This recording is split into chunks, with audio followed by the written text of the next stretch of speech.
What happens when a flight attendant questions a quiet man's right to wear a simple cross around his neck, without realizing that man is Keanu Reeves? What began as a subtle act of judgment over a silver crucifix turned into a powerful moment that would shake an entire flight. And by the time they landed, no one would forget what he said, or how he said it. Oh, and before we take off, tell us, where are you reading this from? We love seeing your reactions. The main hall of Los Angeles International Airport buzzed with its usual chaos.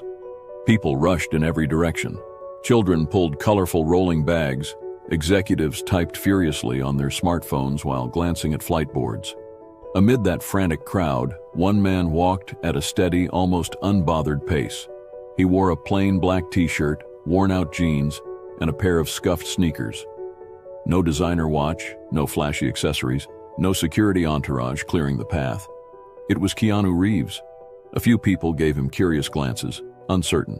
Could it be? Seemed to flicker in their eyes. But most didn't recognize him. He passed by like any other traveler, maybe even one who seemed slightly out of place in such a polished environment. One detail, however, stood out from his understated look. Around his neck, hanging loosely, a small silver crucifix glinted gently under the airport lights. It wasn't large or flashy, but it had presence. There was something about that piece, something heavier than its size.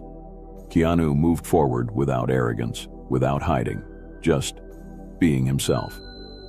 When he reached the first-class gate, he stepped into the priority line, handed his ticket to the flight attendant on duty. His name was printed clearly on the boarding pass, but the woman in front of him, polished posture, perfect uniform, sharp gaze, hesitated for a second. Sir," she looked at the ticket, then back at him, her brow slightly furrowed. "I think you're at the wrong gate. This line is for first class." Keanu didn't look surprised or offended. He simply replied with a calm smile, "I'm at the right gate." The attendant, identified by her name tag as Carla, checked the ticket again. It was legitimate. The name was correct. She knew who Keanu Reeves was, of course, but she hadn't recognized him at first.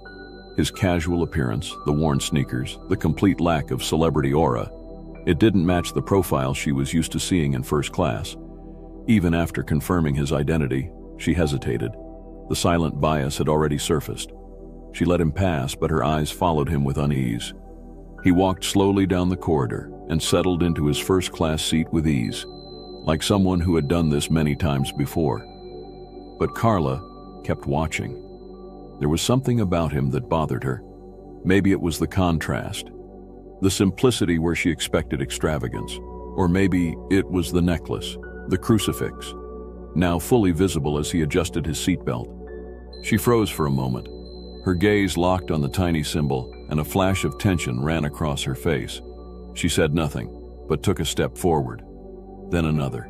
She followed him down the aisle with firm, almost rehearsed steps. Her expression had changed, more tense, deliberate. Something inside her had shifted. She lets him board, but when she notices the crucifix on his chest, she suddenly freezes. Something shifts in her expression. She follows him to his seat with stiff, purposeful steps. The hum of the aircraft was almost therapeutic. As the plane climbed steadily into the sky, the world below became a blur of clouds and sun-glinted rooftops. Inside the first-class cabin, the air was conditioned and crisp. The lights dimmed just enough to suggest comfort without sleep. Keanu sat still in his seat, arms resting on the padded armrests, his breathing measured. He wasn't reading, wasn't watching anything. He was simply being. In the quiet, his presence drew more attention than noise ever could. The silver crucifix around his neck had shifted slightly during takeoff, now resting fully in view atop his plain black shirt. It wasn't bold, it wasn't polished to perfection. In fact, it looked slightly aged, worn at the edges, as if it had lived through decades of stories. And yet, that simple piece of metal carried more weight than most could imagine, Carla noticed. From the galley, she peeked into the aisle, just enough to keep an eye on him. Something about the way he sat there, so calm, so centered, so unapologetically himself. It made her uncomfortable. And yet, she couldn't explain why.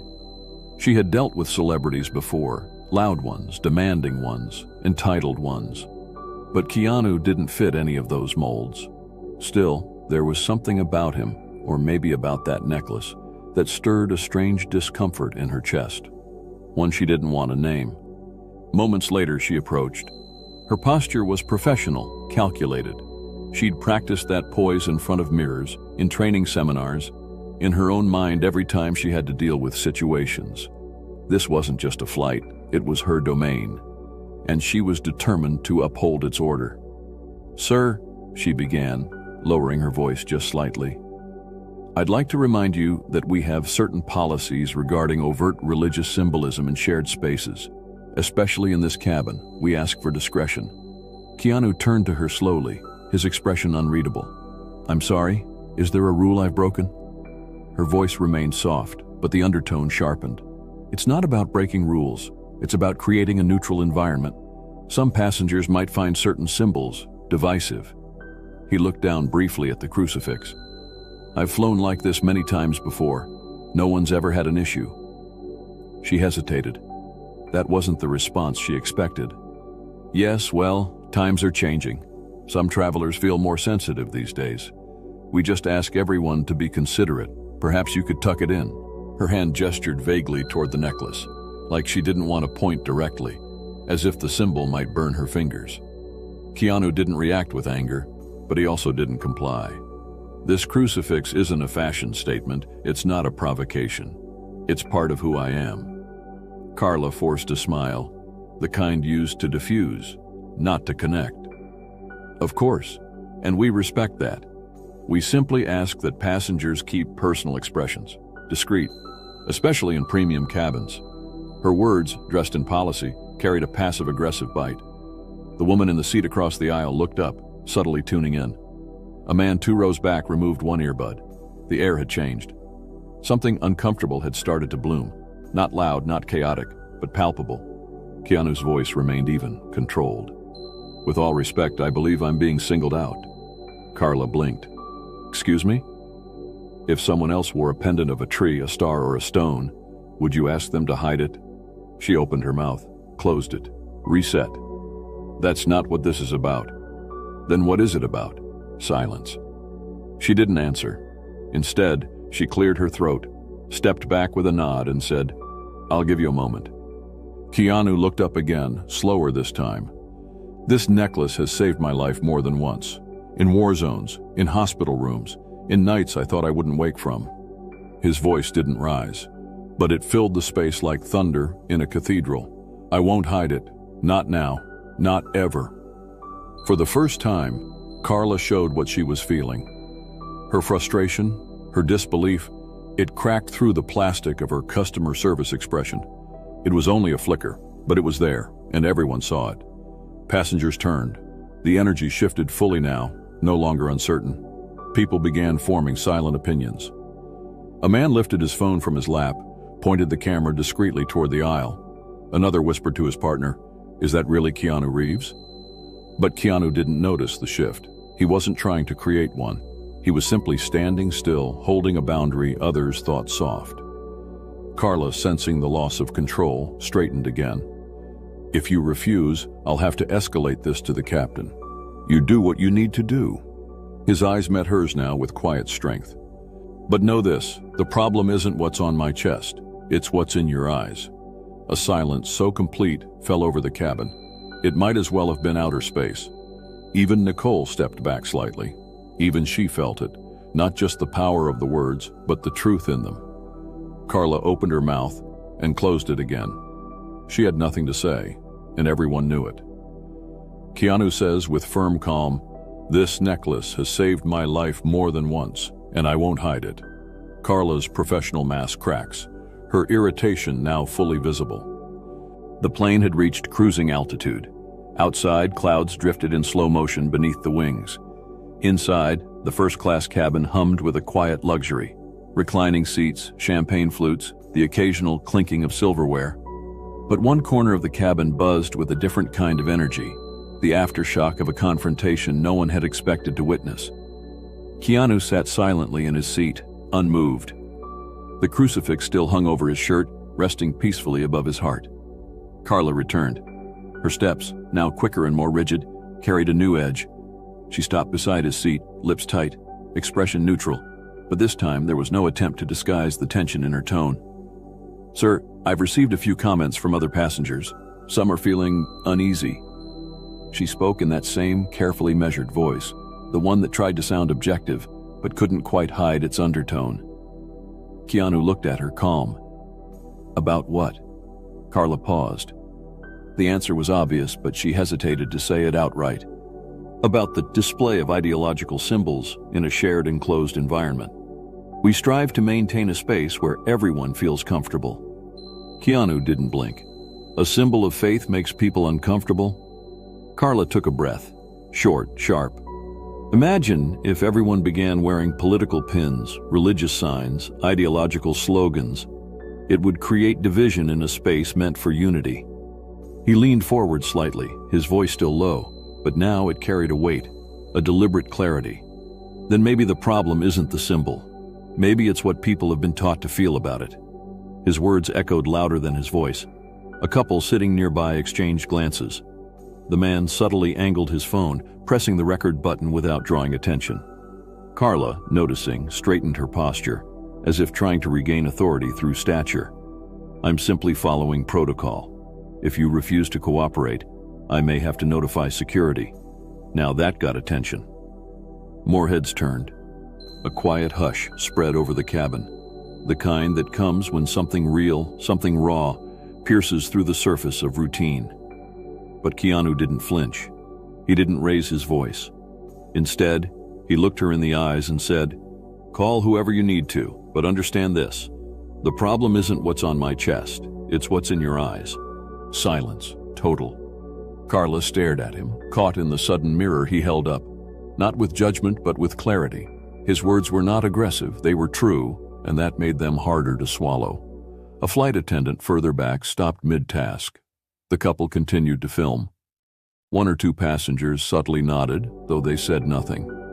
The divide was forming, but it wasn't between faiths or ideologies. It was between perception and reality. Carla backed away without a word, jaw clenched. She didn't know yet, but the tide had begun to turn. Keanu doesn't back down. "Call whoever you need, but know this. The problem isn't what's on my chest, it's what's in your eyes." The atmosphere in the first-class cabin had changed. What began as subtle tension had turned into something heavier, more electric, the kind of unspoken shift that made people sit up straighter, whisper a little less, watch a little more closely. Keanu still sat quietly in his seat, his silver crucifix resting on his chest, undisturbed and visible, not as a statement, but as a truth. It hadn't moved. He hadn't moved, but everyone around him had. Carla stood in the galley, arms crossed, jaw tight. She was no longer just irritated, she was challenged. Her authority had been quietly questioned in front of the very passengers whose respect she was trained to command. She could feel the judgment pressing in from multiple directions, not only from Keanu, but from her own team, and possibly herself. Her fingers tapped against the tablet clipped to her tray cart. The uniform she wore suddenly felt heavier than usual, tighter around the collar. She took a deep breath, then turned sharply. "Nicole, I need you up front with me." The younger attendant blinked, unsure. "Is everything all right?" Carla gave a tight smile that wasn't really a smile. "We have a situation I'd prefer to handle with protocol. Passenger 2A is refusing to comply with the direct request. I'm escalating." Nicole looked hesitant. "Is it about the necklace?" Carla didn't answer directly. "It's about setting a precedent." Nicole followed reluctantly. Back at Keanu's row, several passengers pretended to mind their own business, eyes on books or screens, but attention elsewhere. One man near the bulkhead continued to record casually with his phone resting on the armrest, angled just enough to capture the seat across the aisle. Carla returned to Keanu's side, her stance more rigid than before. Nicole stood just behind her, not speaking, just watching. "Mr. Reeves," Carla said, louder this time, using his full name now that she'd finally recognized who he was. "I'm notifying the captain.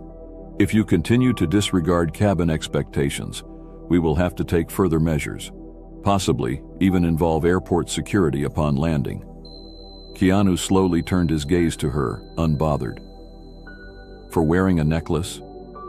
Carla flushed. For refusing a crew member's instruction during an active flight. The words sounded official, rehearsed, but they landed like a lie in a quiet room. More passengers were visibly listening now. There was no scene, no shouting, just the unmistakable sense of a confrontation deepening and the possibility that something important was at stake. Nicole spoke gently. "Maybe we should talk to the captain together before it goes that far." Carla shot her a look, sharp, disapproving. But it was too late. The moment had shifted. Carla had tried to wield authority, but what she'd revealed instead was control slipping. The cockpit door opened 5 minutes later. Out stepped Captain Morales, composed, mid-50s, face weathered but kind.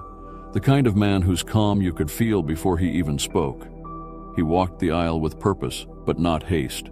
When he reached the galley, Carla stepped forward, speaking quickly. "Sir, we have a passenger refusing to comply with basic decorum. I've asked him multiple times to conceal a religious item that could disturb the cabin atmosphere. He declined. He's escalated it." Morales listened without interrupting, then turned to Nicole. "And what's your perspective?" Nicole hesitated. "He's quiet, respectful. He didn't escalate anything. He just didn't want to hide his necklace." Morales nodded, then stepped into the aisle. All eyes followed him. He approached Keanu calmly, hands behind his back like a professor preparing to speak to a thoughtful student. "Mr. Reeves, I'm Captain Morales. I understand there's been some disagreement regarding a policy. I want to ensure the well-being of everyone on board, crew and passengers included. May I ask for your version?" Keanu looked up, expression still composed, voice steady. "Your attendant asked me to conceal this." He touched the crucifix lightly, saying it might make others uncomfortable. I said no. A pause. "I told her this necklace has been part of my life for years, that it's not a symbol of ideology but of survival, of faith that held me together when nothing else did. I don't wear it to provoke. I wear it because it reminds me I'm still here." The cabin had gone so still, you could hear the distant click of a seatbelt buckle 3 rows away. Captain Morales listened, and when Keanu finished, he didn't respond immediately. Instead, he looked back at Carla. His voice was low but firm. "Did he say anything disrespectful?" Carla opened her mouth, but words didn't come. He turned to Nicole again. "Anything aggressive?" Nicole shook her head. "No, sir." Captain Morales exhaled, the weight of leadership settling into his next words. The cabin lights had dimmed, but for Carla, there was no rest. She stood at the back of the aircraft, hidden behind the galley curtain, phone vibrating non-stop in her pocket. She hadn't opened it in the last 10 minutes. She didn't need to. She already knew. The video had gone viral. Her face, her voice, her words. The way she told Keanu Reeves to hide his crucifix. All of it was online now, being dissected by strangers around the world. Her chest tightened, not with panic, with something deeper. Shame, but not because of the backlash. Because now she saw it too. The moment replayed in her mind, not from her perspective, but from everyone else's. From Nicole's, from the passengers, from Keanu's. She hadn't been neutral. She hadn't been fair. She had judged him, quietly, politely, professionally, and that made it worse. A memory surfaced, her grandmother's voice soft and worn. "Kindness isn't what you say, it's what you choose not to hide." Carla had spent her whole life hiding. Behind policies, behind protocol, behind control. Now, there was nowhere to hide. From the cockpit came Captain Morales' voice over the intercom. "This airline is committed to respect, inclusivity, and the freedom to express one's faith without fear or shame." It was subtle but clear. Everyone knew what it meant. Keanu sat quietly in seat 2A. Still, composed, the crucifix still visible. He hadn't gloated, he hadn't retaliated, and somehow, that hurt more than if he had. Carla wiped under her eyes and took a shaky breath. She didn't know what she was going to say, but she knew she had to face it. She stepped out of the galley.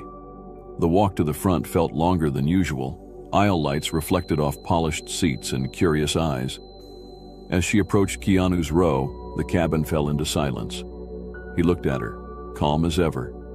She stopped in front of him. The words didn't come, and so she let her body speak. Carla slowly lowered herself to her knees, Gasps broke the silence. "I was wrong," she said softly. Her voice trembled. "I told myself I was protecting the cabin, that I was being professional, but I was just protecting my own discomfort." Tears welled in her eyes. "I've hidden behind neutrality my whole life. I thought it made me strong, but it just made me blind." She looked up at him. "I'm sorry." Keanu didn't speak for a moment. Then gently he stood and reached out his hand. She took it. He helped her up with quiet grace. The applause faded. The moment lingered. Carla remained standing in front of Keanu, still shaken, but different now. Open in a way she hadn't been since she first put on the uniform. She felt raw, seen, yet strangely lighter.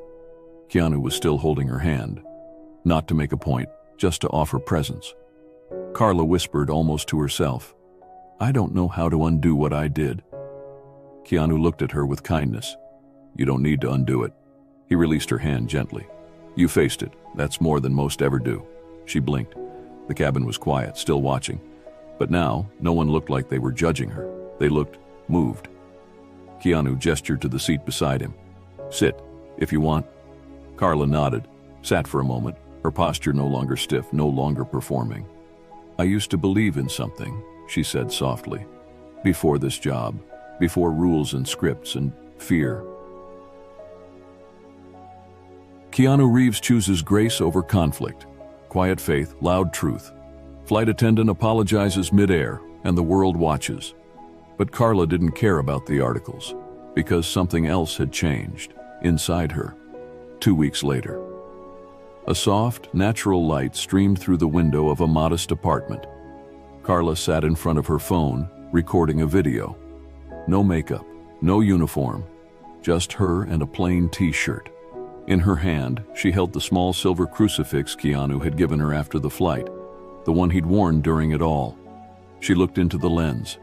"I spent years believing professionalism meant hiding who I was." She looked down at the crucifix. "But this reminded me what it means to be human." She smiled. "Today I don't hide anymore," she paused. "Thank you, Keanu." She ended the recording, and for the first time in a long time she felt whole. The camera stopped recording. She sat there in silence, still holding the cross, not as a symbol of religion, but as a reminder of courage, of grace, of the power of choosing kindness over control.